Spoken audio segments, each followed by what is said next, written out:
Hey everybody, David here, and this is another Dungeons & Dragons 5th Edition Races review, and this particular review is going to be on the Goliath, and the Goliath is a new race to Dungeons & Dragons 5th Edition, and it comes from the free downloadable PDF from the Wizards of the Coast website, and it is the Princes of Apocalypse Player's Companion Guide. And like I said, it is a free download, and I will have a link down in the comments section down below that you'll be able to go and download that PDF. It has a lot of nice races and new spells in that companion. So, the Goliath. The Goliath was in 4th edition as well, in Player's Handbook 2, and the Goliath is from the mountain peaks, and also to the very, very, very north of Faerun. They are in a very frigid temperature type of creature. They are very reclusive with one another. There's a lot of lore about the Goliath, not only here in this companion, but you can also refer back to the 4th edition Player's Handbook and also read more information about the Goliath there.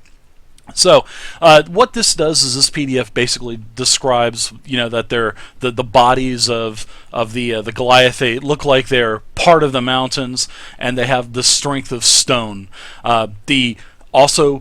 This compendium talks about that the Goliath are very motivated and very driven competitors. And it also talks about how they are very self-sufficient and they rely on their skill. Now, they also, sort of like what happened between Gimli and Legolas in The Lord of the Rings, the Goliath, seeing that they are heavy competitors, they also like to have killing contests between themselves. They love to win, and they also like to one-up one another. So, and in fact, it's kind of a downfall for the Goliath because they always try to outdo. So if they kill an adult dragon, then they try to kill an ancient dragon, and that's a big reason why there's not a lot of old and aging Goliath adventurers, because they always seem to fall short of reaching that age because they're always trying to outdo themselves, and usually that is their demise. Now, also, this does have a little bit of information how they are very, very, very much into the survival of the fittest, and there's a lot of lore to where the Goliaths don't understand how the humans can have two different types of social statuses between, the regular peasants and the nobles. The Goliaths just don't understand, because it should be the survival of the fittest for them, because as they are in their tribes, the Goliaths, you have to pull your weight, every Goliath. So you really cannot be sick, you cannot be injured, and if you are, you still have to pull together, and you have to do things for the tribe. And if you can't, then you're basically segregated and left to die, basically.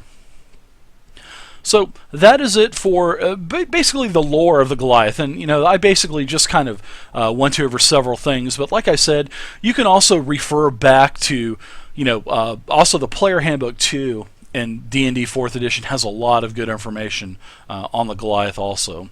Now let's go ahead and get with the names now. As you can see here, there's several different ways that you can, there's nicknames, birth names, and also clan names for the Goliath.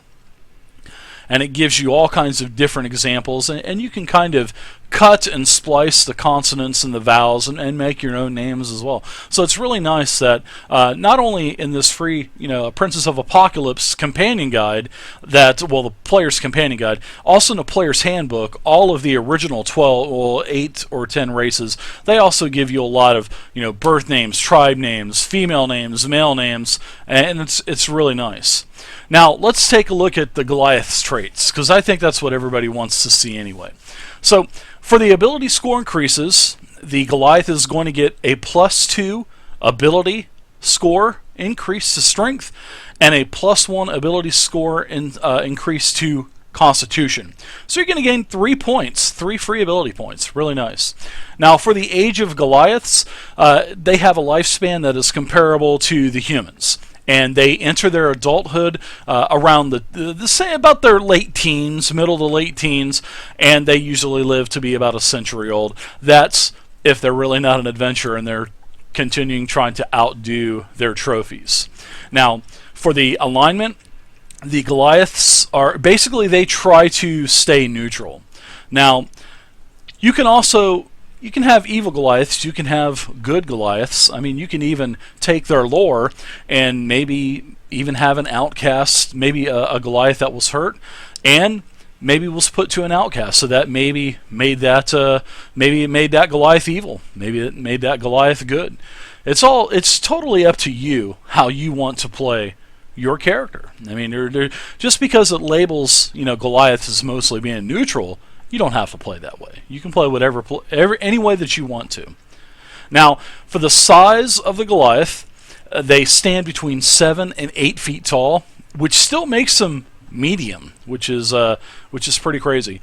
And they weigh between 280 to 340 pounds, and they have a base walking speed of 30 feet per round, well, 30 feet per turn.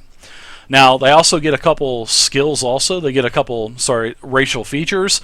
And the first one they get is Natural Athlete. And Natural Athlete basically gives the Goliath proficiency with the Strength Athletics skill. They also get Stone's Endurance, which is actually a really kick-butt racial feature. I really like this. And this is where the Goliath can focus himself or herself to occasionally shrug off an injury that they would take. So whenever the Goliath takes damage, that Goliath can use its reaction, as long as it has one, because you only get one around, and you would roll a d12. Then after you roll your d12, you're going to add your Constitution modifier to the d12 rolled, and that is the amount of damage that you can reduce. So if you get hit for 17 damage and you roll we'll say that you roll a 10 and you have a +5 con. So that would negate 15, say, of that 17 damage. Say if you got hit for 17. So you could use this racial feature, Stone's Endurance, and negate 15 of that. So it's not like you can keep doing this over and over and over, because once you use this racial feature, you're going to have to get a short or a long rest in before you can use it again. So powerful build, they also get this as well, and this is where you count as one size larger when you're determining your carrying capacity and the weight that you can basically push, drag, or lift. And that is in the ability score section in both the free downloadable player's guide for D&D 5e, and also in the ability score section in, I think it's chapter 7 or chapter 8 of the player's handbook. So there's charts there, and you can actually take your size up one larger. So they also get Mountain Born, which is actually a really, really nice racial feature. I don't know how many times this would come into play in your campaign, but this is definitely something to consider. It's called Mountain Born, and this is where you're acclimated to the high altitude, including elevations above 20,000 feet. And also you're naturally adapted to cold climates, as described in Chapter 5 of the Dungeon Master's Guide. And in what that basically, in the Dungeon Master's Guide, there's a lot of terrain, whether it be swamp, desert, and seeing that you have Mountain Born, you're going to basically negate all of those negative effects that would basically hinder everybody else in your party. So Mountain Born is definitely nice. And for the languages, for the Goliath, you get 2. You get Giant and Common, and you can speak, read, and write both of those languages. So that's the Goliath, everybody. Sorry for the delay on getting this out. I've had a lot of stuff going on. But the 5e tutorials should be coming out pretty consistently again. So I hope you guys enjoyed it. Please feel free to leave a comment down below. Also, if you like what you see, please feel free to subscribe to the YouTube channel. And check out my website at tabletopping.net, where I have 840 character sheets, all races, classes, combinations, all kinds of good stuff. Every level, every archetype. So check it out. And anyways, guys, gals, thank you very much for watching, and I'll see you next time.